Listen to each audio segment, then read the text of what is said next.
Hello, welcome to the Nintendo Bros podcast. I'm Pete. And I'm Derek. And we talk about video games and Nintendo. How are you doing this week, Derek? I'm doing good. How about you? Same old, pretty good. A lot of interesting new... Nothing interesting. My life is only as interesting as Nintendo's announcements are, okay? Honestly, that's how I've been feeling recently, too. Yeah, it's like I feel like kind of on a down low because E3 already happened, but there's actually been some interesting information that dropped just yesterday.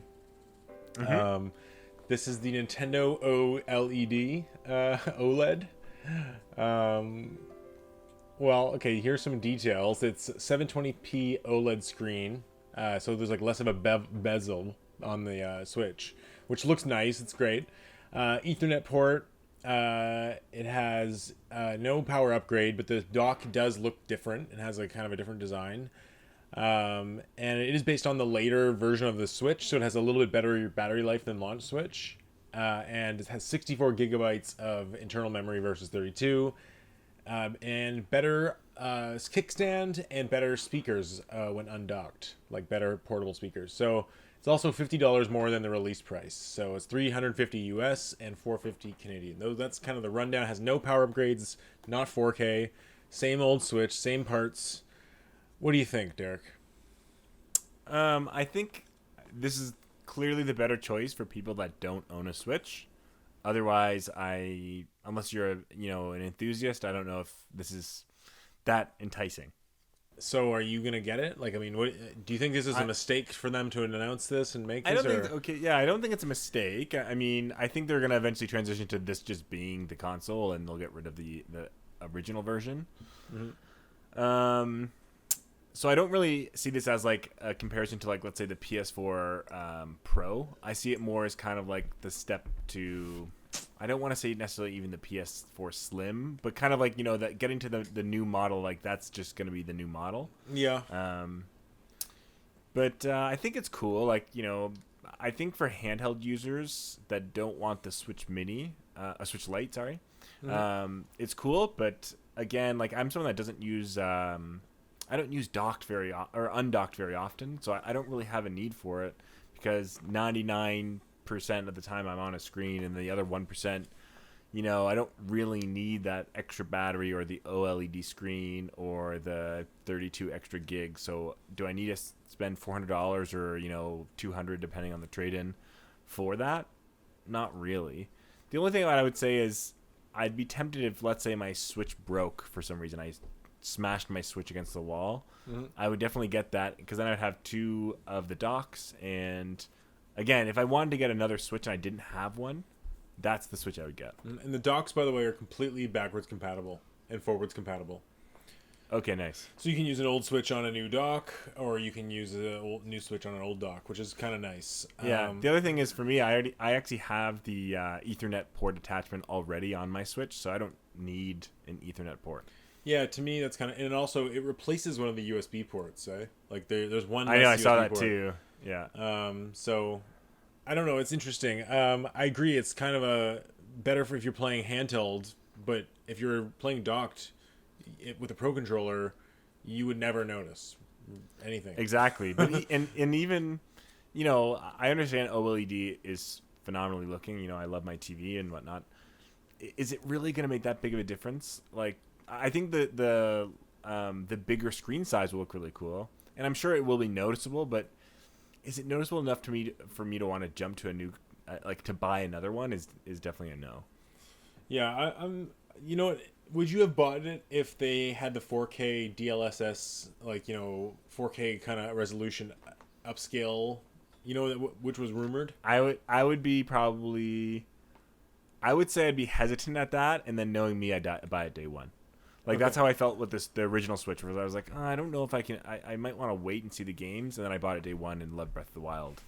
So, yeah, I think if they said it's 4K, it has a better chip, it's better, more power overall, and all these features, the OLED screen, all that kind of stuff, it looks like a real, true, half generation step. Mm-hmm. Then yeah, I would probably get it, especially if it launched on the same day as a game where it's like, oh yeah, like, if you do that, you're gonna have Metroid at 4K 60 frames. I'd be Yeah. like, damn, there's no way I couldn't do Well, that's the other interesting thing is that Metroid, it comes out the same day as Metroid, which I think is going to help Metroid sell. I agree. I wonder about this OLED. I mean, at first I was kind of like, oh, cool. I still want to buy it. But then I mean, I looked at the conversion of the price. It's like 450 Canadian before tax. And I was kind of like, really? Like, I'm really not going to notice it if it's docked. I'm real like my Switch sits behind my TV as it is. Like, it's not like in the forefront, like needing to look slick. Yeah. I just so I kind of thought about it. And I'm like, I don't know if I'm going to do it. And presumably they are eventually going to release a 4K Switch. Exactly, or the Switch 2. And I again, if my Switch broke, no question. Yeah, it's just I don't. My Switch is doing fine. Like it's not sluggish. There's no issues with my Switch right now.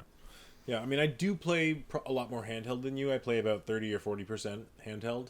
But I mean, it's not. I was never really that bothered by the size of the screen. And I mean, I play kind of just to kill some time. So I don't know if I really need to pay $500 to get a slight upgrade there. But you're right. If mine broke or died or the battery started not being able to last, I upgraded. Yeah, I think eventually you won't be able to find an old school regular Switch. The OLED will just be it.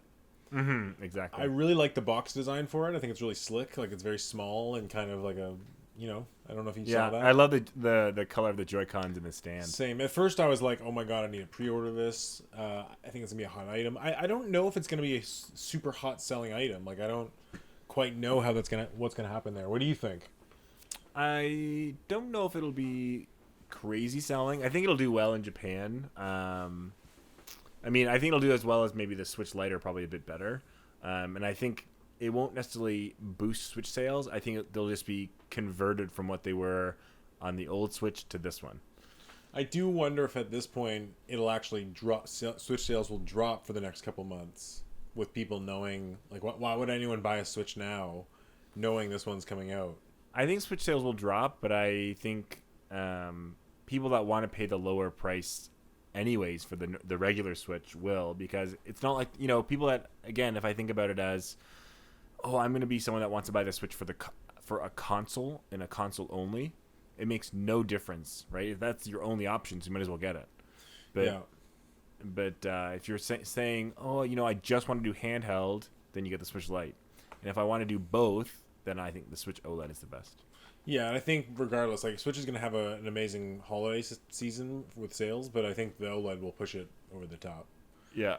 So I think this is a good move in a way. It's interesting, though, how it's like there's this rumor of a Switch Pro, and everyone almost expected this 4K upgrade version. It doesn't have it, so a lot of people are really disappointed by this announcement. I feel like I'm a little bit disappointed because, I mean, it just, I don't know, it just offers nothing for, like, you'd think 4K would be in the equation, Yeah, I think there might be still a Switch Pro coming, next year or early 23 with Breath of the Wild 2 or something.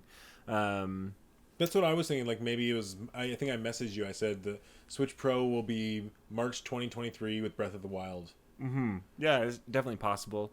And I think, honestly, part of the reason is Nintendo wanted to get something out quick just to be relevant in, not quick necessarily, I know they've been developing it, but in the two new consoles just launched their competitors. They just want to have their console still maintain that momentum. So I think they're trying to do that, but they also know that, again, their sales are doing well. And this is what I've said a few times in our podcast is the Switch sales are still doing well with the, full price, the old version from 2017. They don't necessarily have to make that jump yet. Like, they can kind of wait until they see those sales fluctuate. Yeah. But I think the interesting thing is the fact that the Nintendo OLED is coming this fall, it to me kind of says that we probably won't get an upgrade next year at all. And Nintendo's kind of committed to this idea of, like, the same Switch hardware, the same Joy-Cons, the same dock architecture, and committing to that for, like, their next slew of games. Like, it's not like we all speculated that games like Mario and Rabbids and Breath of the Wild 2 and Metroid Prime 4 would all, like, utilize this Switch Pro in this magical way. And I think this kind of says, no, they will run perfectly. Like, it really, to me, implies that, no, you're going to see those work on a base Switch. They're going to be the forefront of the design will be on the base Switch, Yeah, I actually always thought that. Yeah, I thought a Switch Pro might come out, but I always thought they're designed to work on the Switch. That where Nintendo is not a powerhouse company as far as graphic fidelity and power of their system. Mm-hmm. So I never was looking at even Breath of the Wild 2 and saying this is gonna be 4K 60 frames. I'm like, it's gonna be just like Breath of the Wild 1.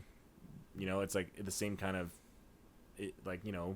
solid frame rate, solid graphics, but there's technical limitations to what the Switch can do. Yeah, it was just interesting. I mean, it kind of like maybe leveled some of my hype for certain games, knowing like maybe Splatoon 3. I was kind of like, oh, maybe that is, or even Pokemon Arceus Legends, right? Like in my mind, it was kind of like, oh yeah, that's definitely a game that they showed off the Switch version, but it's going to look a lot better on the Switch Pro, and that's why it's so ugly. Like now my expectations are a little bit even more, as low as they were for that, even lower. Like there is no Switch Pro version for that. Like the best we can hope for is there's a Switch Pro in 2023 in March that's 4K, and there's some sort of Pro version that you can download for other games. See there's a little Pro logo that comes with it that you can get games and get that extra version for it.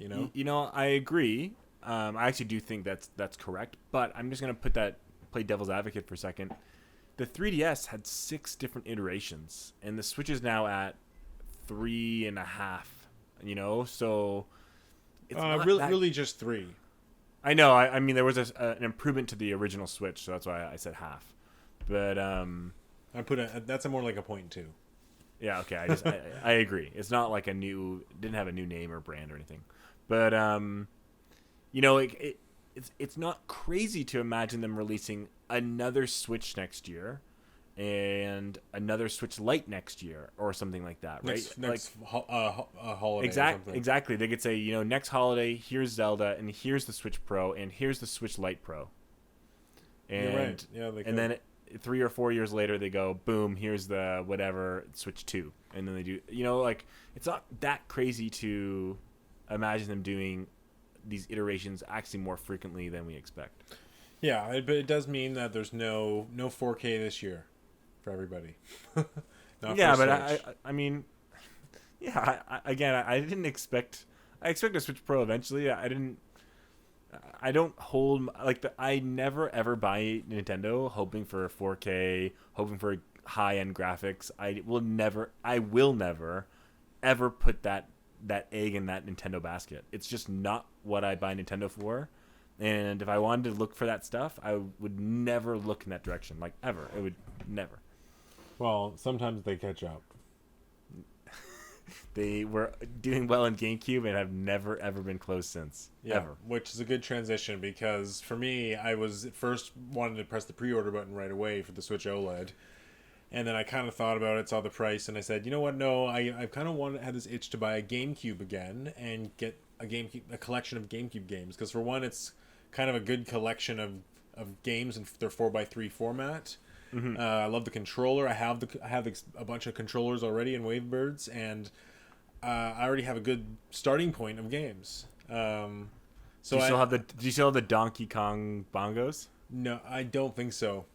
That's the real. Those are the real games that are fun. So I'm gonna, I guess, over the next couple of years, probably kind of keep a collection growing and get all the major games for GameCube.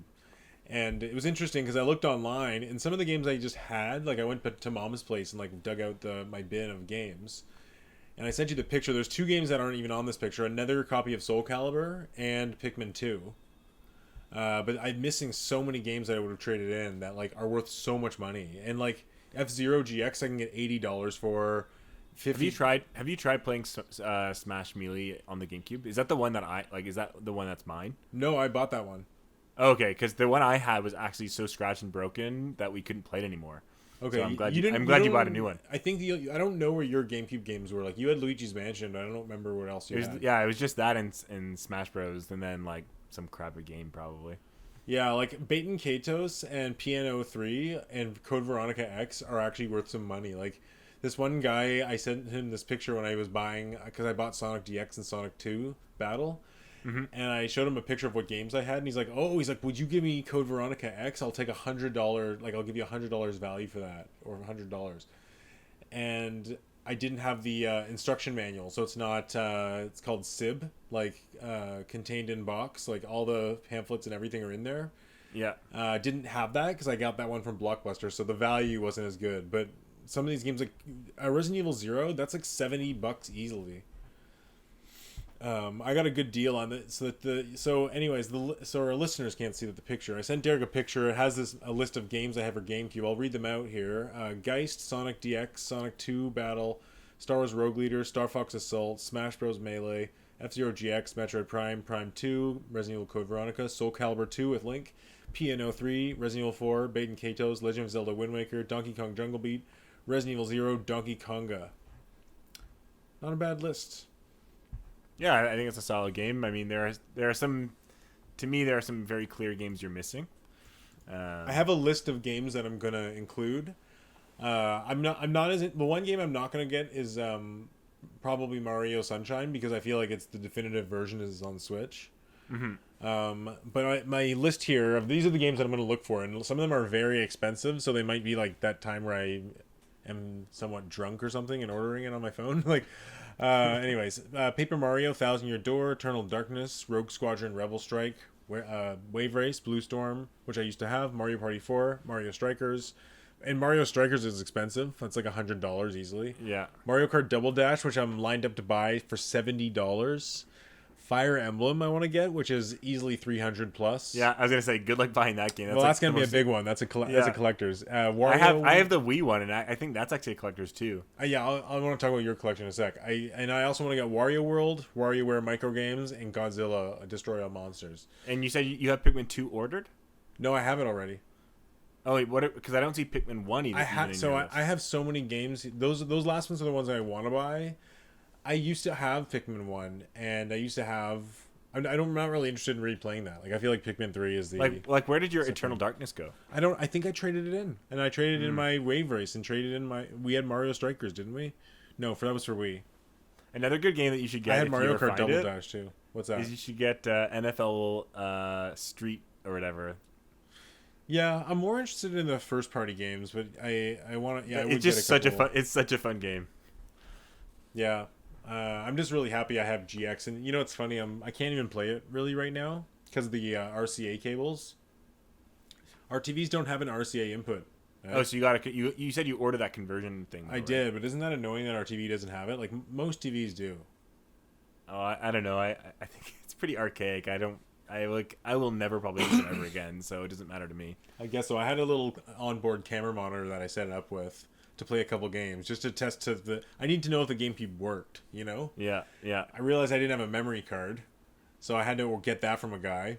How many controllers do you have? Oh, I usually have 4, and there's like another one at Mom's I didn't get. Oh, nice. Yeah, like tons of games, and I'm really I played it.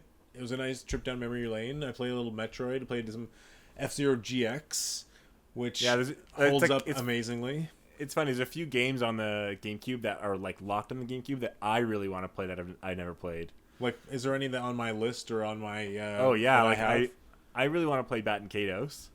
Yeah. Did you ever beat that game? I got pretty far. No. 'Cause I heard like near the end of the game, it like the whole it's like completely does a 180. I don't want to spoil it, but I like read something about it, and it's like I didn't expect that at all. Oh yeah, I don't know. Yeah, and Wave Race Blue Storm, we get that. F-Zero GX, I'd want to play. I'd love to play Soul Calibur 2. I played disgusting amounts on the PS2. I was really good at that game. Yeah. Yeah, even Star Fox Assault. I never played that game ever. Me neither. That's why I grabbed it. I rented it at Blockbuster. I don't know if you played it, but I grabbed it. Oh wait, sorry. That's not the adventure one, is it? No. I want to play the adventure on the ground one. Oh, Star Fox Adventures. Yeah, I might. Yeah. I had that one too, and I traded it in. It's not great. And if you ever got the Fire Emblem, I would without a doubt play that too. I want to play that game really badly. I might might grab it one day. I was looking at buying a sealed Metroid Prime from Japan for $300, but I don't know if I'm gonna go down that rabbit hole. But yeah, like the top 5 games on my list here: Geist, Sonic 2, Rogue Leader, which I had and traded in, and Star Fox Assault, and Smash Bros. I just grabbed recently. And yeah, there's a big aftermarket for GameCube games. And you know what I noticed? Like, I could probably sell this whole collection of games and make easily $500 or $600. Your collection of games for PS2, DS, and Wii is disgusting. It's all in mom bins at yeah, you saw the place. tab because I have all my other collections here. Yeah, like you could really sell your collection for a lot of money. What you don't know, Peter, is that inside every DS case is a Game Boy Advance game, because Game Boy Advance games had paper boxes, and I collect my whole collection. So every single DS box came with a little piece, a little like holder of a Game Boy Advance. I remember game. that. Not forever. Only in the first. Only the first gen or whatever. Yeah. But about 35 DS games also have about 35 Game Boy Advance games. So I have Game Boy Advance. I don't think I have any Game Boy Color games. I think my last ones were the Pokemon games, and I sold them to a friend. So then I just have Game Boy Advance, DS, 3DS, Wii, PS2. I have like 2 or 3 PS3 games, and then Wii U, PS4, PS5 now, and Switch. You have a massive collection. And it's funny because I have a massive collection of games on Switch and 3DS, and they're all digital. And right now I'm thinking about all this, being like, oh damn, like I can never really sell that, you know, like especially the other with thing 3DS, is your because games 3DS games will never really tie forward. So I mean I don't plan to get rid of them, but still it's kind of a. The other thing though is digital in a way is eternal, in some ways. If you have if you keep downloading and transferring the file, the problem is with cartridges and discs, like eventually disc rot sets in, right, and you lose the memory gets lost on the disc. You think that'll happen in our lifetime? I think someone said it, like the shelf life of discs are like 25 to 35 years. So I don't know, but I'm not worried about that. Like I don't really care. I don't ever really plan to play those games. It's just kind of for collection purposes. Yeah, it's kind of. Like, but yeah, it's funny. Like I have probably 70 Wii games, and what's crazy though is like I thought that was gonna be my biggest collection. I have way more PS4 games, so my collections like just keep getting bigger and bigger and bigger. I probably 500 games total. Yeah, same. I have a disgusting amount of Switch and 3DS games, like easily over 50 games on each system. See, the 3DS is the one that I actually don't have that many. I have maybe, I don't know, 25. You have them all boxed. That's the thing. Like you really could, if you just wanted to cash in on one of your systems and say, screw it, I don't want to own the 3DS games anymore. You could cash in and make hundreds of dollars, and then primo up another collection. Like go back to your other collection of I know. Honestly, if I ever said, "Oh, damn, like I'm short on cash and I just want to get rid of my video game hobby and do something else with my time," I could probably sell all of mine for like a flat $5,000 and just walk away or something, or $3,000 and just walk. Yeah. Yeah. Anyways, I mean the reason I got the GameCube was really I wanted those games that are almost locked on it. That's the one reason. Like I wish I could get a GameCube and play those. I don't really want to go do what you did, but I wish I could. The GameCube wasn't much. It was only about $100, and it's a great way to have those kind of like the final 4x3 experience for Sonic Adventure, and even games like Smash Bros. Melee. That's never going to get released again. F-Zero GX is probably never going to get released again. And for me, I prefer playing Metroid Prime 1 and 2 in its intended 4x3, and also not with the Wii controls, because I find the Wii controls fun, but kind of tiring. Like they make my hand tired, and they don't make me really want to relax and play it, and just like, hold the GameCube controller and have the aiming the way I used to be. Like I like the way the aiming worked in the original. Yeah. I don't know if you've played them that way, but I played Prime in the GameCube.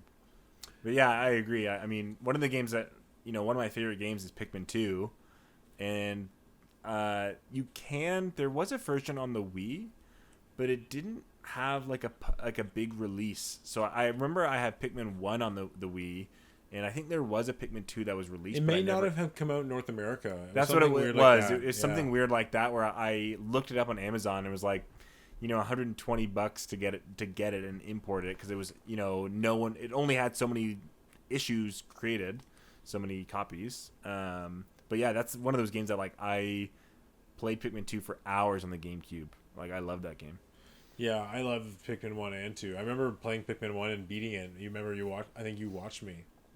I remember the first time you actually beat it. I think you had I want to say 2 of your friends over for like a birthday party, and there's the 3 of you guys. You guys spent all night playing it. You beat the whole game. I think that was the second time I beat it, but I think there was a one time I beat it because I remember it came out early in December, and it was like Christmas night or something. We were playing games, and remember, I don't know if you remember that. Like I don't remember that games. one. I know got a couple GameCube games like SSX Tricky and maybe Madden for GameCube. You know, and I think you got Luigi's Mansion 3, the original for that Christmas.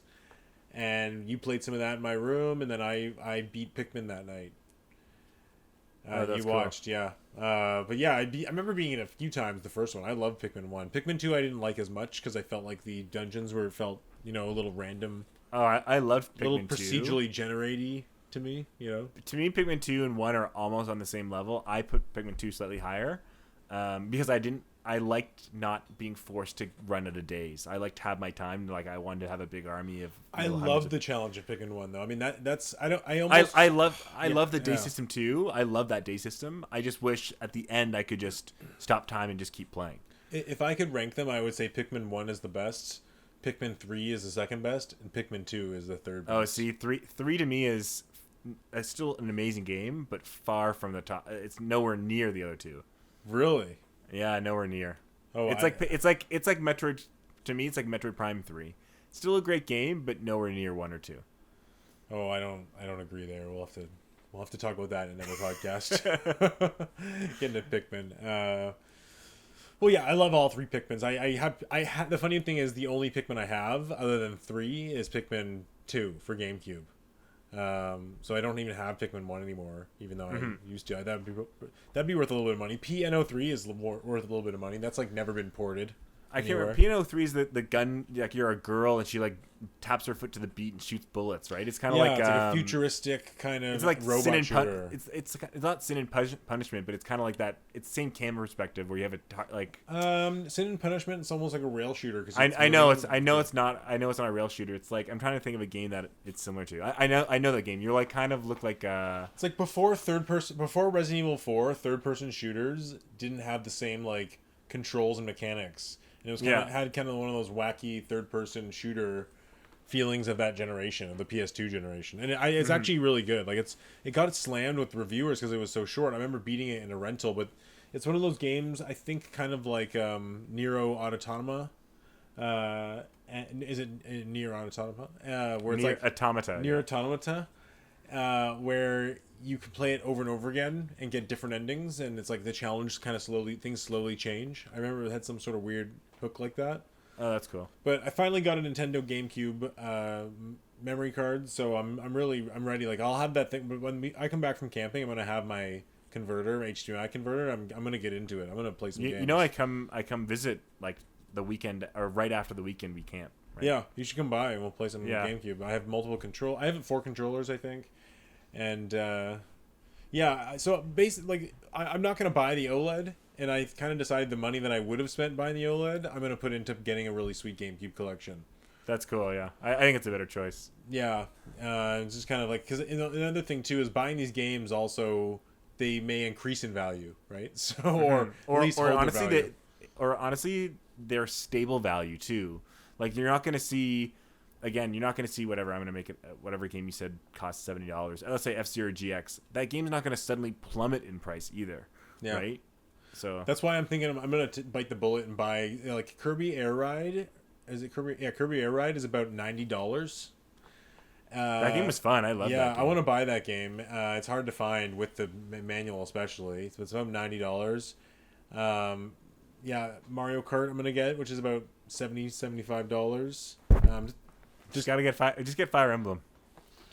Bite the bullet. Just play something like $350. I just want to play that game. It's the one Fire Emblem I haven't played since they first came to North America. Well, haven't they isn't it a rumor they're going to remake that and the one for Wii on Switch? Isn't that the leading rumor for Fire Emblem? Is it? I don't know. I think that's what I've heard. Is it? Well, that's like the. Maybe I heard they were. I thought they were remaking the Game Boy Advance one. I thought that was the rumor. The second Game Boy Advance one. Oh, really? I don't know. I don't know either. I don't know why I thought that, but. Oh yeah, I mean, yeah. The other game I want to get is Paper Mario 1000 Year Door. It's quite expensive. It's over $100. And people love that game, man. I enjoyed it. It was okay. I never beat it. Me neither. I got pretty far in a rental, and that was it. Me too. I got pretty far too. But, people think that's the best one of the whole any of the Paper Mario series. The first one to me is still the best. Me too, because that's the one I, nostalgia and grew up playing. Mm-hmm. But I don't know. Paper Mario 2, I want to play that again as well. I mean, I want to play it again because, it's revered, and they haven't really released another Paper Mario like it since, where there's RPG fighting.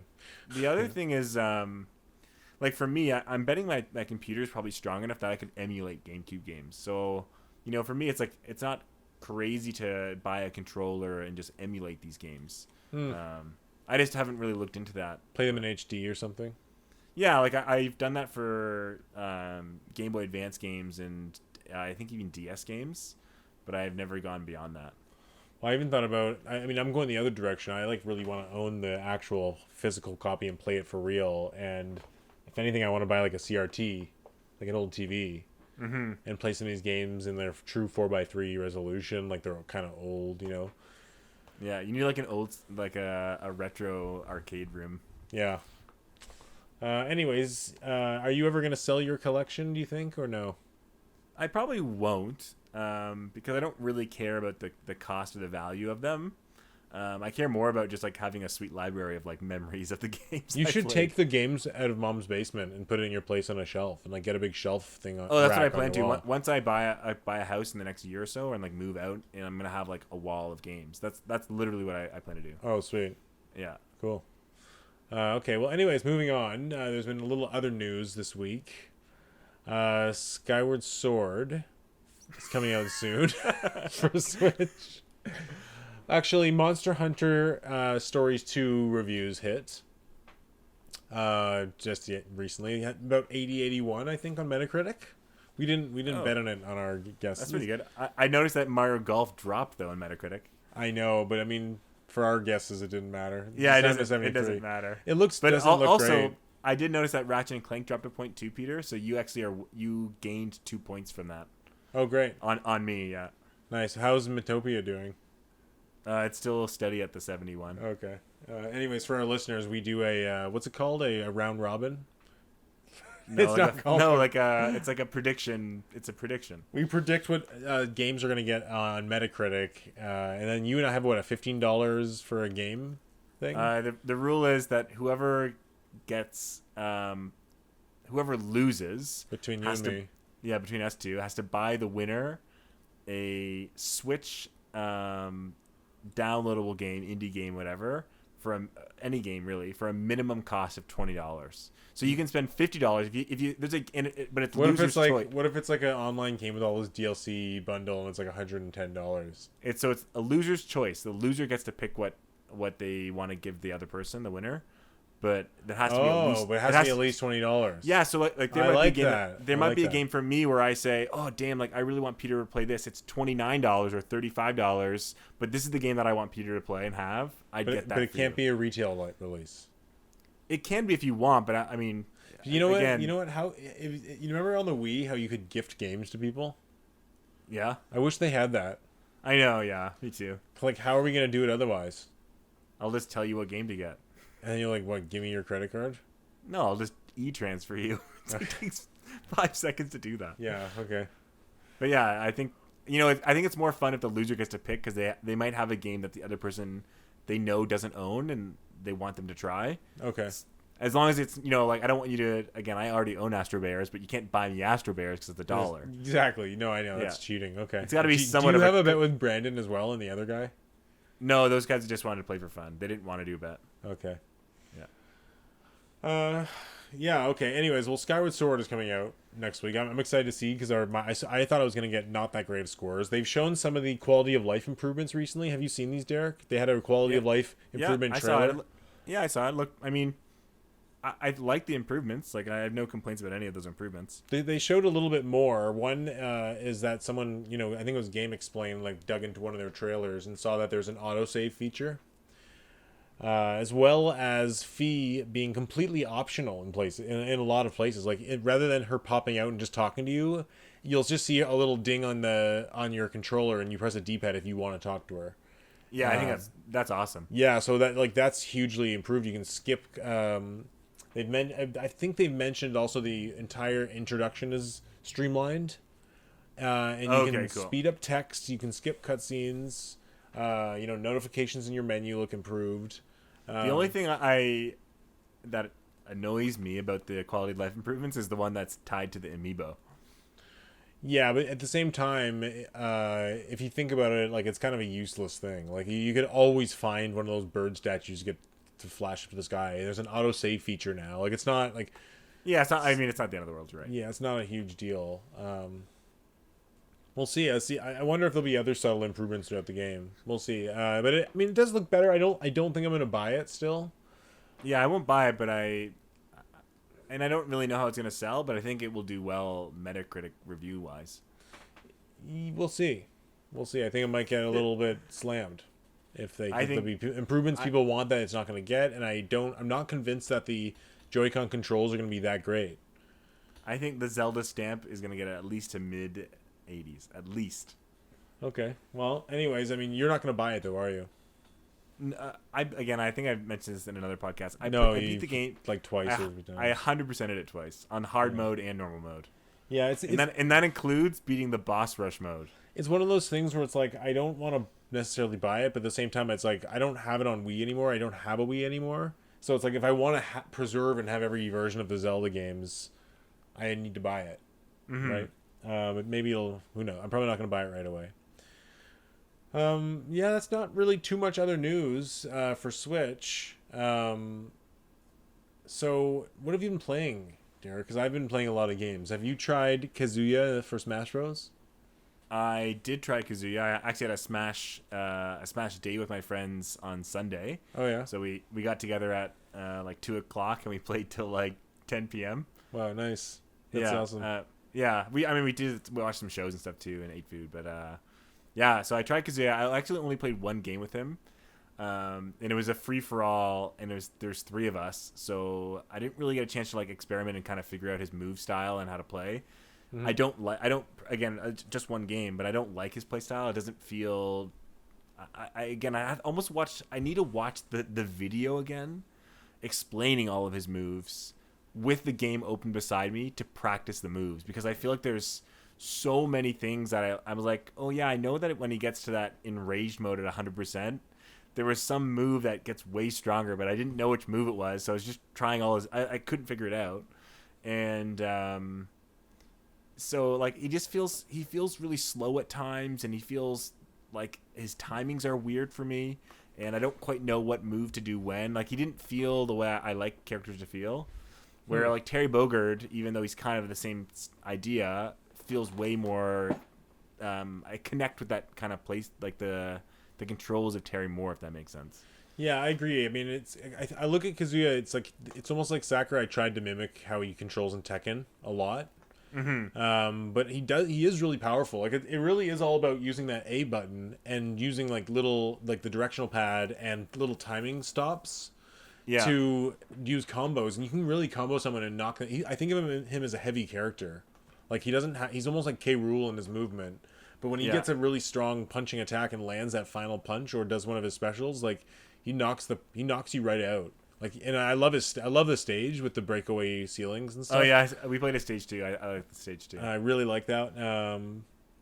Yeah, I like them. Usually what I do when a new character comes out is I'll try them out a little bit and just like regular Smash with the CPU. And then you'll play their classic mode. Then I'll play their classic mode, yeah, and then I'll play like a bunch of rounds and get sucked in for a few hours, and that's kind of all I do, and then I don't play Smash Bros. Till the next character comes out or I'm with people like you and me. Yeah, I'm normally the same, but now that, COVID's kind of slowing down, I can get together with my friends, so we're thinking of maybe getting together again tomorrow, I think, actually, and playing some more Smash. Damn, I wish I had friends like that. Yeah, I know. It's nice to have a couple, just even like 3 or 4 people that consistently play games. Like, not just Smash Bros, but we play a lot of games together, my like small group of friends. Yeah. Anyways, what else have you been playing, Derek? I mean, we both tried Kazuya. That's cool. What else have you been playing? Yeah, so I've actually been playing a fair bit too. So I can't remember what I said last podcast. So I played Dead Cells and I beat that. Yep. There's more to play in Dead Cells. I I can't believe you beat it so quick, by the way. Like, I haven't beaten it. Oh, it's really not that hard. Like once you kind of know a straight linear path and you find out what items work for you. Like I think I used like the ice bow and I had a sword that like did insane damage if you hit from behind. So I just like froze them and jumped to the other side and I was like murdering everyone. It's a pretty good game. I liked it a lot. Like I think I might go back and there's a few other areas and bosses I never really experienced. Yeah, like the sewer path at the beginning. Yeah, exactly. So I haven't deleted the game. I think I will play it in short bursts every couple of months or whatever. I'll just play a couple hours or whatever. But since I kind of put that game down, and the next game I picked up was Katana Zero. Mm-hmm. And Katana Zero, I mentioned it or messaged you about it on Facebook. Yeah, it's pretty wild, the story. Just like it's kind of like if Tarantino made a video game. Yeah, it's like it is kind of it's a simple story, but I actually kind of like the story a lot. And there's a lot of elements of the story where things are not really answered. Oh, like for sure. There's like characters in the stories that like appear out of nowhere and they like murder someone else, and you're like, well, and they disappear. And it's like that character almost never appears again in the whole story. It ended extremely abruptly for me too. I thought. Yeah, I mean, yeah. As far as the story, for sure, I liked the game. I thought the gameplay was smooth. It was clear how to play the game. It felt fun to play. It had really good game feel and combat. I agree, and I think violence. the challenge was perfect. Right? Yeah. I never got frustrated and said this game is too hard. Me neither. But I also never felt like I plowed through every room nonstop. Mm-hmm. There are a few times where you get in that good groove, though. The only downside I would say is, I mentioned this to you as well. I'm glad it was the length that it was. Because, nearing the last level or two, there are parts where it's like, well, this room just feels very similar to the 12 other rooms I've done, just different layout. It does get a little samey. And I think if the game was, another 6 hours, that game would be ridiculously boring. I think the 2 or 3 hours length that it is the perfect length. I think it could have had another couple stages myself. I think, they're adding free DLC that's supposed to be 50% of the main game. So they're adding another 6 levels or so. Yep, I've heard about that. And you've also played Hades, I know.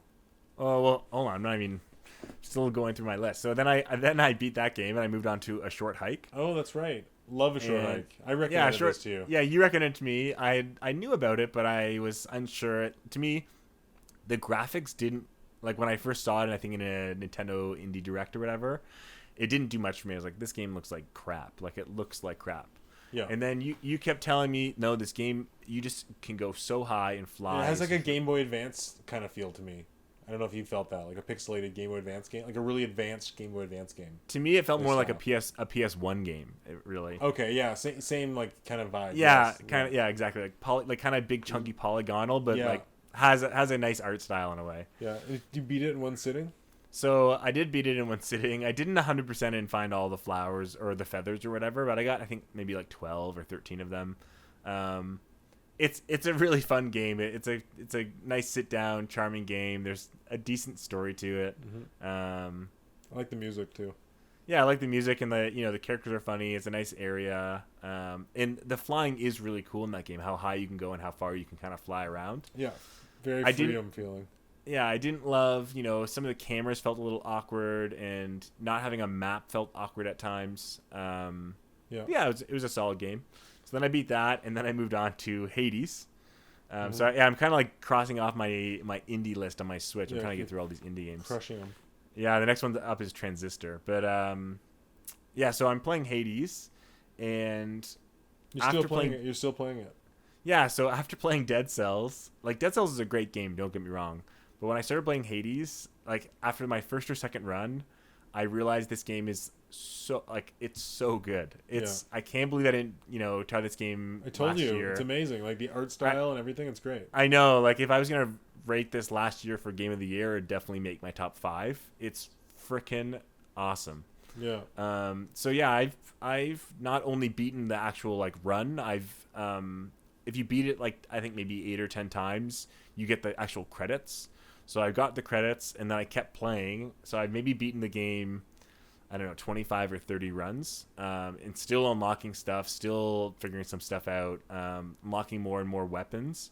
Oh, cool. Yeah, I'm now playing. Like, you kind of inspired me to jump back in because I bought it back when it came out. But to me, it's worth playing. I would beat the game with every weapon, like all six of them. Not gonna lie though, I turned on God mode because Okay, go for it. I mean, even as far as I am, I still found I did a run and I was dying. I died so prematurely. I felt that I was like, okay, I want to see the ending. And yet the cool thing is you can turn God mode on and turn it off anytime. So I'm kind of that's cool. To speed through the game a bit. The real thing is you have to give it time because the upgrades are exponential. Like eventually you'll get upgrades where like the game is like there's no way I'll ever lose. I'll never lose to the first two bosses ever again. And even the entire run, unless I like really screw something up with my upgrades, or let's say I pick a really hard because you can keep adding more difficulty. Like the real gameplay is after you beat the game, they unlock something called heats, and heats are like there's like 25 different difficulty scales, and you can add more heat by like increases damage of enemies, more enemies. The bosses have new moves. You can keep adding all these different things, and you get more and more rewards. So I'm at right now I'm at like heat 6 for some weapons, and then heat 2 for others. It's so fun. Like I freaking love the game. And then you can unlock different mods for the weapons too, which you haven't unlocked. You have to beat the game, and then all 6 weapons unlock new mods, which change their entire playstyle of the weapon. Interesting. I've been using the shield. I use the shield, but I have the mod on the shield where instead of when you throw it, it throws 6 of them. So I have the build. I do a build where I get an upgrade. So when you throw them, if it hits someone, it casts like Zeus's chain lightning. So you throw 6 shields. They all hit an enemy, and then they all chain lightning to each other, and they're all just like exploding on the screen. So you can get really freaking broken in that game. Do you play it? You play it on Switch, right? Yeah, on the Switch. Okay. Do you find the frame rate drops when you get crazy? The only time it drops is when it's like there's a room with lots of enemies, and I do something like that, and I'm like using my cast and my call, and like there's I have the purple poison going on and the lightning, and then it dips for like half a second, so it's. And honestly, to me, it kind of feels okay. I like those kind of games or like those brief moments in games where the frame rate drops because of how crazy you're playing. Yeah, a little bit like the Hyrule Warriors effect. Exactly, and it doesn't really disrupt the game. It's like that moment of like, it's like almost like a slow mo of like you're doing something awesome, and then it catches back up. Yeah. So yeah, I have no complaints about the frame rate, even though it's not perfect. But yeah, so I mean, just because I know it's honestly a game I could sit down and play for 6 hours straight. So I'm trying to limit myself to like one run a day, and just kind of, or a one run, every once in a while, and just kind of whittle myself through it, because I'm not bored of the game at all. You beat it so quickly. To me, I feel like I'm still not even close. But I'm telling you, Peter, that there's like I was probably struggling on the second boss. And then I unlocked an upgrade or two, and then I was getting to the 4th boss immediately after, and then another upgrade or two, and I just steamrolled every single time. The upgrades don't even seem that good though. You mean the ones that you look in the mirror and spend the purple crystals? So yeah, in the mirror, the upgrades to get are the one that it's Death Defiance. It gives you extra. After you die, you come back with. You can get 3. You can get 3 of them, and that's really good. And the other thing is to think about which. Do you have keepsakes yet? What is that? Like when you give the pomegranate or whatever to the gods, they give you a gift. Yeah.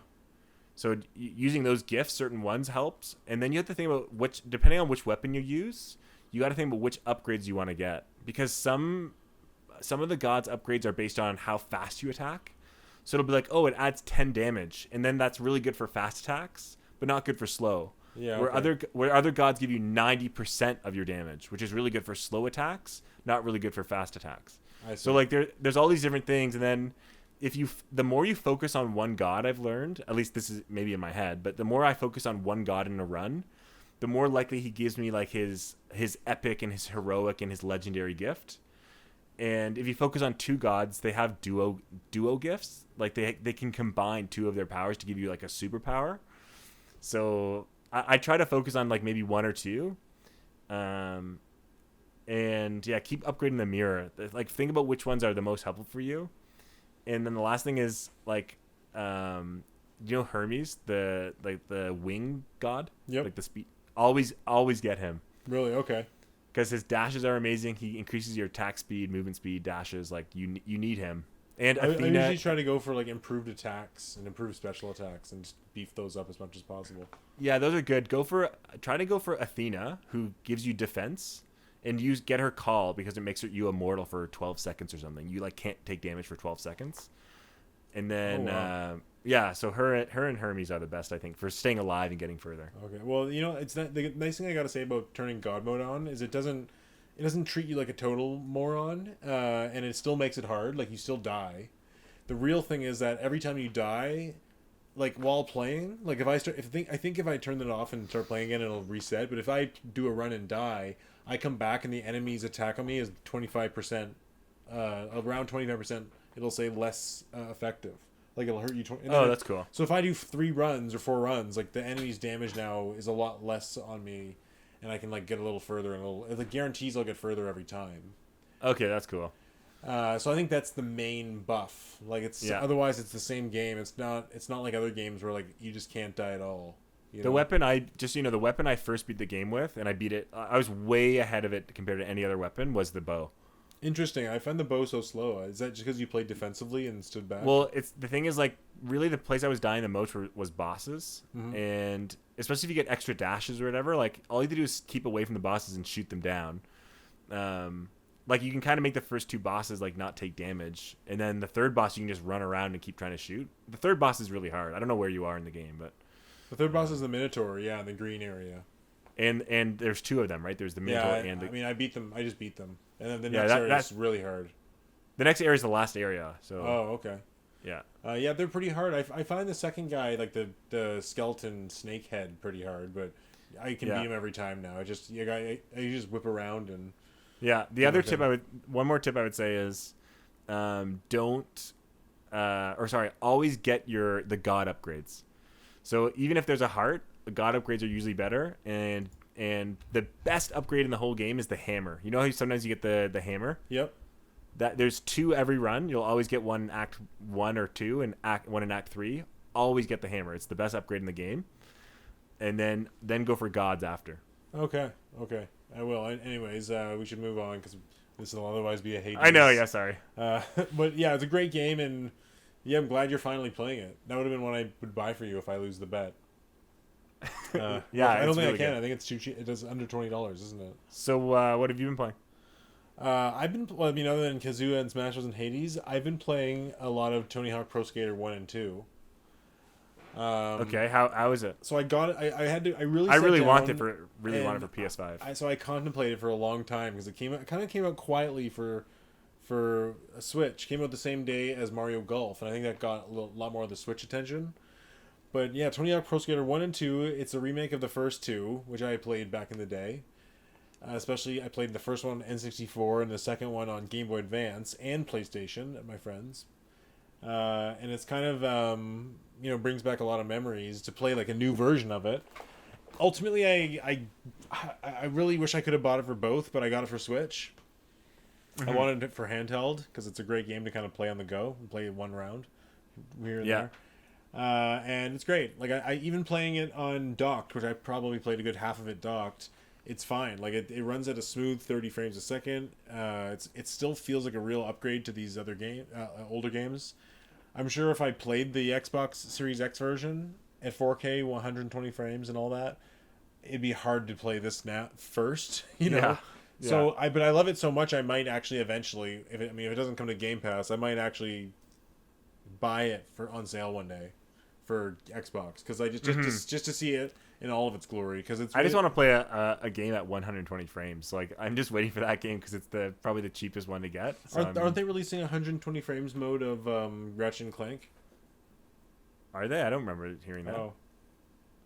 I don't think so. That game, like, to even get to 60 was like pretty insane. Oh, I can play Ori in 120 frames, and I can play, and I did play it in 120 frames, and I also played what's it called? Halo, Ultimate Halo Master Chief Collection. Yeah, it's 120.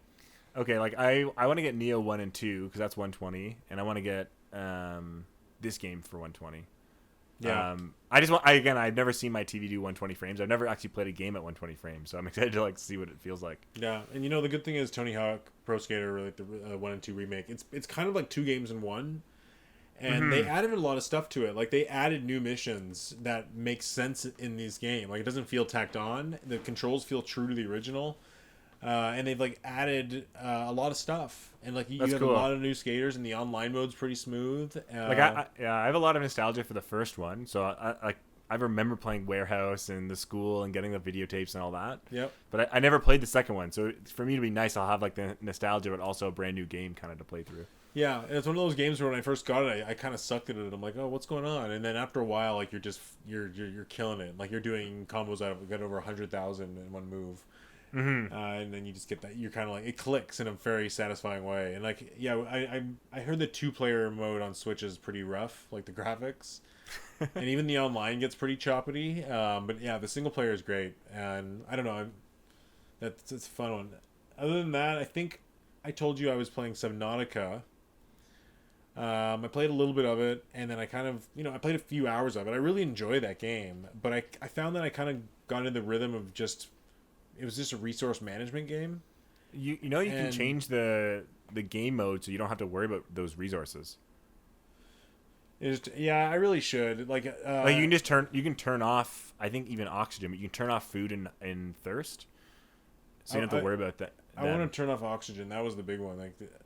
But anyways, well, I mean, the whole game is built around the oxygen. That's what I mean. That's like, it's like, it's not, I mean, that's like the point of the game. If you don't have the like oxygen, it's like you don't like. It's like the game's gone. Yeah. It's like, you just swim deeper and deeper. Like that's the point of the game. I'm surprised you didn't like that. It's like not that no, hard. Well, here's the thing. I liked it, but it just got to a point where I'm like, okay, well, I'm just collecting and resource managing and buying these new tanks to hold things, and it got to the point where I was just kind of like, okay, I'm more just. It's too slow. This gameplay isn't satisfying to me. Like I want to go a little faster. I want to get these items quicker, and then it wasn't happening. So I went online and looked for some tips and looked for some tricks, and I started getting really impressed by like what the game actually had. It was a lot bigger than I thought. Like I got, you can go inside the ship. There's an island. It's like there's a huge amount underwater. You did not even see those? How long did you like? That was like the beginning of the game. I played for like 3 or 4 hours. Okay, so nothing. Yeah. Yeah, and I was kind of like, I'm not in. I didn't feel like I had made enough progress, and I know I could have kept going, but I'm like, I don't want to go down this path. So I watched this Let's Play, like a speed run, and saw someone like beat the entire game, and like it gets insane, like what happens. And I just actually watched like I watched like a good 30 minutes, like the second half, like real time, because I was so into it. And like all the things you need to have and know, and he like built, he's building a new base underwater, and then he's like crafting down there, and it got to I was like, whoa. And then like my curiosity got the best of me, and I watched a Let's Play speedrun of the second one. So I've seen both games in their entirety. I've seen both games have secrets to offer, and I gotta say, it's very satisfying reward. I feel like the endings are very 2001: A Space Odyssey satisfying. Okay. So if you're playing it, like keep going. I won't spoil it. Like it's really cool what you see and what happens. Okay. I'm probably like 30% into the first one, maybe 40%. Yeah, I just don't. To be honest, I don't have the time. I honestly like. I really try to time manage, and honestly, if I get a game and I get the littlest inkling that I'm wasting my time playing it, I can't keep playing it. And I just feel like games like that are about resource management, like that, like other games, kind of like No Man's Sky and Animal Crossing. Like they. Just, I know what you mean. I just this game can't for get me into though. it. For this game, I just love the exploration. It's like I think it's just so freaking cool to like be underwater and all of a sudden you see a cave and you're like, oh, what's in here? And like it opens up to this like huge like neon world of jellyfish. I'm like, damn, like, this is wicked. I mean, it was really so. I mean, but I feel like I got that full experience off of 4 hours of playing, and from watching the video. Like I feel like I didn't need to put 30 hours into grinding out and learning the game systems and where things are hidden to see that. You know what I mean? I don't know. And I guess kind of for indie games, I kind of looked at it as like an indie game. I thought it was going to be like a 5-hour game. Like you quickly crafted some stuff, got back to your ship, killed some aliens, and flew away, No, yeah, I knew there was a lot to it. But I understand why there's a massive fan base for this. It's weird. Like games to me are weird now. It's like I feel like I want to squeeze as many games in. I don't feel like game length. We've talked about this, game length matters as much, and I don't feel like games are trying to waste my time anymore. Like I really want to value my time playing a game. Yeah, for me, it's like I the one thing I realize is like I don't stress about having to play this game anytime soon. You know, like I want to play this game and I want to beat it, but if I don't get to it this summer, then that's fine. If I don't get to it next summer, that's fine. Like eventually I'll get to this game, and you know I want to play it. And if I never do, that's fine. But I won't ever be like I'm dropping that game. Yeah, interesting. Like Yeah, I always usually, jump in. especially, yeah, and especially for me, like you know, as a teacher, I get the summers off, so I usually make a list of like you know 5 or 6 games that I say like this is my summer like kind of backlog. So I try to get through, you know, just to keep beating games. So yeah, it's kind of nice that I have free time to kind of maneuver my time around. What is your backlog this summer? That's the next question I was going to ask you. Like, are you planning to buy any games in the next couple months, or? Yeah, so my backlog, I've actually beaten most of them. I still have a few left. So on the PlayStation, I have to finish the Hitman trilogy. Mm-hmm. I'm finishing up the second one, and then It Takes Two. Mm-hmm. So that's my PlayStation, and then for the Switch, I want to finish Golf Story and Transistor, and maybe do a bit more Pokemon Snap and Dead Cells. And then I have my like kind of list for 2021 or ever. So like there's still like some Switch games and some PlayStation games that are on my list to beat. But those are the ones that are my summer games. So do you have planned to buy any new games in July and August? Yeah, so I think my I was looking at it, like the next game I've already bought it, but is Diablo 2 in, you know, late September. But that's September, yeah. Yeah, so I was going to say, so if I get through my backlog, I think, you know, as a reward to myself, I'll probably get something from my my Amazon wish list. We talked about Resident Evil 8. Yeah, so I think Resident Evil 8, I think it's going to be more so which game is cheapest at the time. There's about 8 or 9 games that are already out that I could buy, that I want to play. Mm-hmm. So it'll be kind of which one I'm in the mood for and which one is the best price. Because like they're very, very different genres. So, you know, I might really want to play Returnal at that time, and I'll grab that. Or I really want to play Neo eventually, or a Tony Hawk. So it's like, oh, depending on what I feel like when I've gotten through my summer backlog, I'll say, well, you know, I have no game to play right now. I might as well spend the $60 or whatever and play what I want. Tony Hawk is worth it. I know, but so are a lot of these games, you know? Yeah. It's like, I mean, I don't, yeah. I only have the best games on my Amazon wish list. Yeah, I mean, for me, I'm probably not going to buy anything for a while and just keep clearing off my backlog and clearing off some of these GameCube games I bought and playing those. And mm-hmm. I just kind of sad. I'm not really interested in the slate of Nintendo games this year, really, outside of the Mario. Yeah, my release. My Switch games for this 6 months is Metroid Dread and then Pokemon Arceus maybe. Yeah, I'm definitely gonna get probably Super Monkey Ball in October as well with Metroid, just because that's kind of the party game or single player game. It looks great. I'm gonna buy. Yeah, I want Super Monkey Ball too. I might get that too, but again, I know it might go cheaper later, and I have so many other games in September and October that I want to play. So it's kind of do I want to get Super Monkey Ball, or would I rather spend that $80 on Deathloop or Back 4 Blood or Battlefield or or any of the older games I want to play, like I just mentioned Returnal or Resident Evil 8. Yeah, I really want to play Resident Evil 8, and also No More Heroes 3 comes out in August, and every time they show that game, it looks better and better, and I'm almost at the point where I think it might get pretty surprising reviews and surprise people. Yeah, I might get Kina actually in August. Now that I think about it. Oh yeah, and you're not interested in No More Heroes 3 at all, even if they kind of I played the first one, probably like 50 or 60% of it, and it's a good game. It just didn't click with me. I don't quite like the game, the way the gameplay is. Like I understand why people like it, but it's a little bit like it doesn't have its own genre, and I think that's why people like it. It's not really like a Devil May Cry style game. It's like this weird, it's almost like mini games. Like even every boss fight is like so completely different. It's almost like, I think it's kind of like Scott Pilgrim versus the whatever it is. Yeah, almost in a way, right? It's like, it just like every boss fight is like, it's like, one was like you're playing baseball and like all of this like baseball stuff's happening. This other one's like, you're in an arcade and doing like these mini games, and then I played a few of the first one, like the first 3 bosses or whatever. So it's like, it's not a bad game by any means. I just don't think it's my kind of game it's not a series that I am jumping over. I just know the new one, like some of the combat looks really a lot more fleshed out than it did in the first 2. I believe that. And it looks beautiful. Like just, I know it's probably low resolution, but I think it's higher frame rate. And there's just so many particles flying around. It has like a very like lo-fi video feel to it. And I don't know, it just looks cool. The art looks really cool. I know they've been working on it for a while. They've got the open world, which will probably not look amazing, but it's broken into like kind of 6 different smaller maps. So I just kind of like the way the game seems to be coming together and compartmentalizing the map and like. No, for sure. It looks like the mini games people like are back, but it's also like a good. I don't know, like I think it's going to surprise people, and I think it will do. I think people will like it and it will do well and probably review quite well as well. We both guessed it would get an 83. Yeah, something like that. And I think it might end up even higher than that. But just for me, it's like, I forget how it reviews. If I think about the list of games I want to buy that I don't have yet, that game's not in the top 15. Like, it's just not there. So yeah, I'm not the same. Like, I don't have a lot of games I'm really eager about buying this year. Like, I really look at my list. Like, it's pretty small. And I'm trying to save but that's money, because you have an Xbox Series X, so you don't really, there's no exclusives. Oh, that's right. Yeah. But still, I mean. Even for Switch, like I'm probably buying 2 or 3 more games this year. Like it doesn't feel like a really packed year. Yeah, Switch is pretty sparse. I mean, like if I think about third party and, I mean, again, a lot of your third party are coming to Game Pass. But if I think about third party for the PS5 or just PS5 exclusives, like there are so many games. Yeah. So. On Switch, if you're a big like a JRPG fan, or like let's say you're just like a Monster Hunter fan and a Pokemon fan.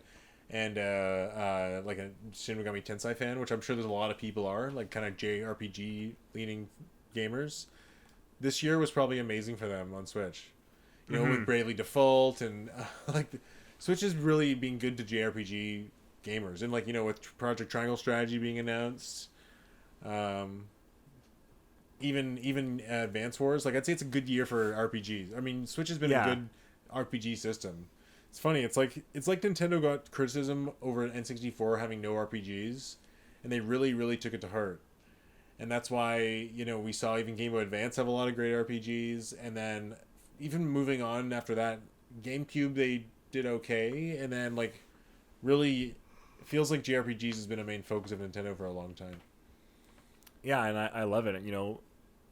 We talked about this before, but I'm not someone that plays a lot of JRPGs, but I truly get an itch to play 1 or 2 or maybe even 3 every generation and grind in those 80 hours and have fun. But I'm not someone that can pick up and have 4 on the go and all that kind of stuff, or do multiple playthroughs. I'm not that kind of person, but I really do get that JRPG itch once in a while. What's a good one for that is there's a Dragon Quest 11S demo on Switch.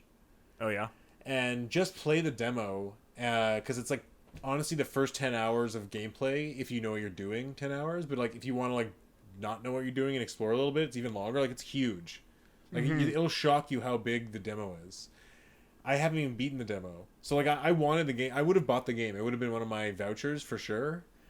I wish it was over Paper Mario, if I'm gonna go there, but the thing is, I downloaded the demo, which came out before the release, and I loved it, and I really found it fun, but I ended up never even beating the demo. So, but it did give me a lot of, like, my 10-hour plus of JRPG, like, goodness. And it's a really good game, really good music, and I really like the graphical style. People hate the music, by the way, but, like, I guess I didn't play the full 100 hours to hate it.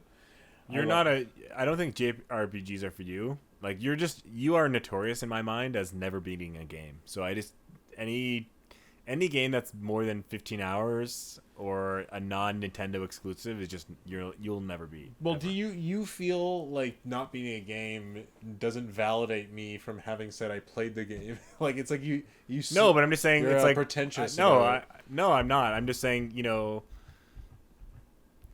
it's just like why you will never be someone that should buy a JRPG, because why would you play 10 hours of a game and not experience, like, why would especially because like buying bait and Kaitos in a Blockbuster bargain bin is gonna make me a good $100+ one day. That's why. Sure, but I'm just saying. I mean, I think Game Pass is so good for you because you can pick up and play a game for an hour and say I never want to play this again. Yeah, again. Like I don't know how you can do that. Like and again, I'm not saying it invalidates your opinion of those games. It's just you're someone that, like, you don't really ever get to comment on like the arc of the game or the story completion of the game or like late game things that like kind of happen that are the meta of the game. Yeah, that's never like you get it. Like you're someone that like I enjoy the gameplay and I've had enough of it, or I enjoy the gameplay and I want to keep doing it.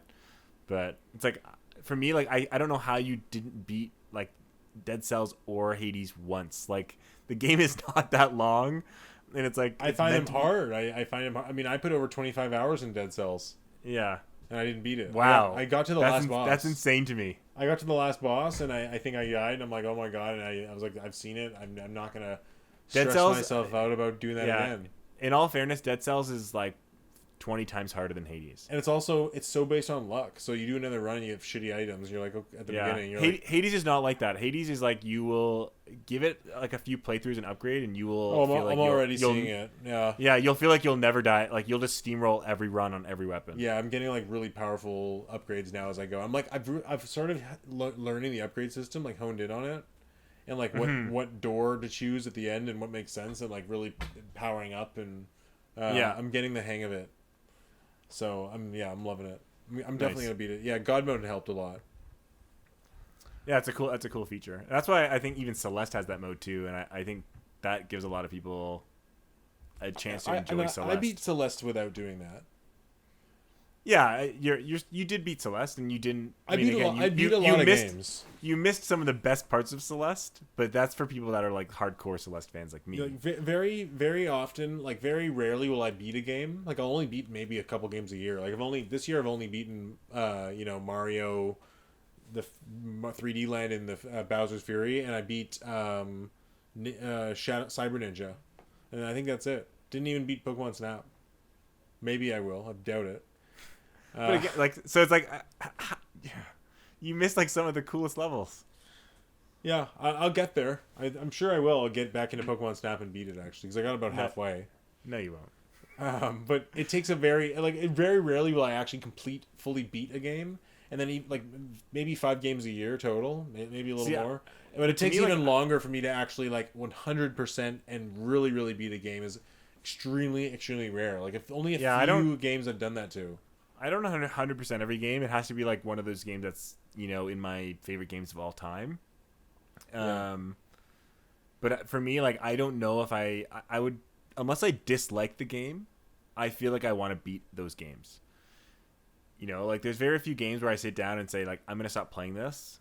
And that's because it's bad. For me, it's like, this is the game I've now committed to beating. I'm going to beat this game before moving on to another game. I'm not someone that dabbles in 6 or 7 games. I have a game on the Switch going and a game on the PlayStation going. I always switch it up. I know, yeah, I couldn't do that. I mean, now I just can't wait to play GameCube still. Like I think I'm gonna end up playing a lot of GameCube this year. Mm-hmm. Yeah, that'll be cool. Because the next game I buy might be Metroid. Dread, yes. Okay, yeah, you're talking about GameCube and then... Okay. Well, I've got Metroid Prime 1 and 2. No, yeah, that's what I mean. Okay, yeah, I mean... Honestly, probably me too. I might get one of those games in the summer or whatever, and I already got Diablo 2, but yeah, I think Metroid Dread is probably my next real for sure game. And I think I'm in on Resident Evil 8 the moment there's a sale. If that means I wait till Halloween, I don't know, or there's some sort of Capcom me too. summer sale.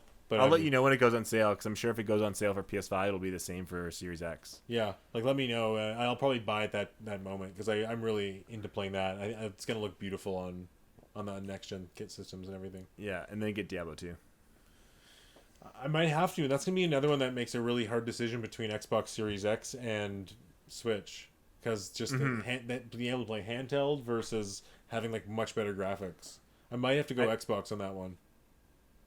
I would go Xbox, yeah. The only thing is there's no cross... We can't play together unless in the same... Really? In a Blizzard game? There's no cross-system play. That's Sony's fault. I don't know why that is. Actually, I think it has something to do with PC. Like, it was Blizzard's choice. They said there's... with PC and having a different control scheme, it doesn't make sense for them to... It was hard for them to do. Interesting, yeah. Yeah. Well, anyways, it seems like the summer is kind of it's always as it always is. It's a rather dry period for games. Yeah, it's very slow until late September or even early September, but then October really is when the ball gets rolling. Yeah, I'm excited for the October and November. It'll be a lot of fun for a lot of good game releases. Even December and January are going to be awesome. You're right. Yeah. You got Dying Light 2. You got Elden Ring, Pokemon Arceus. Yeah, and then December, November, you have Halo and Battlefield, Forza. Yeah, Battlefield, Age of Empires 4 for those that want it. Advance Wars. Lots of great smaller releases for Switch. Yeah. Yeah, but I mean, it's hard. Like, if we talk again in 2 weeks, obviously I'm going to see you next week. Mm-hmm. But I don't even know what we'll talk about. Like, it's like, will there be any announcements? Like, are we just going to look at, like, Nintendo's Twitter, or should we get into other topics about... I guess we'll figure it out. Maybe if anyone's listening, any of our readers or listeners want to send us a message or a YouTube comment about anything they want us to discuss, that would be awesome. Maybe also be our first comment. Yeah. That's not us listening porn.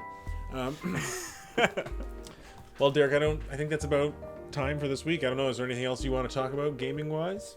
That's it. Well, I'm hoping, there's a state of play for the PlayStation tomorrow, so I'm excited to see that. Oh, yeah, they're going to show Deathloop. And some indies. Yeah, I mean, even though that's probably some out of backlash for all the hate they've been getting over. Yeah. Anyways, maybe there'll be some announcements and exciting things happening in the next 2 weeks that we can talk about. We'll figure it out. But if you're listening, thanks for joining us on Nintendo Bros Podcast. Please share and leave a comment and all that stuff. Derek, thanks for chatting. Yeah, thanks for chatting. This was fun. Yeah, okay. This is Peter signing out. Derek, see you later.